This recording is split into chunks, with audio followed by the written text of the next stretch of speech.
възможност да се бия в България. Повечето мачове са в чужбина. Изключително съм горд също от факта, че имаме кмет като Димитър Николов, който прави адски много за града. И имаме неговата подкрепа точно за това събитие. За матча готвя се естествено много здраво. Това е матч реванш.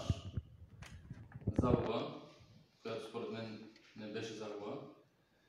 И в момента искам да докажа, че аз съм по-добрия боец и съм надградил доста повече от последния ни матч. И това ще го покажа на 7 октомври.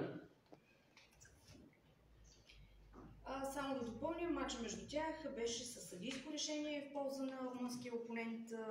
Разбира се, българската страна недоволстваше, имаше контестации, защото всички считаме, че той е бил ощетен, но затова предстои среща реванш, която е важна. Да, защото неговите матчове от 12 мача 11 са в Румъния или в румънски береги.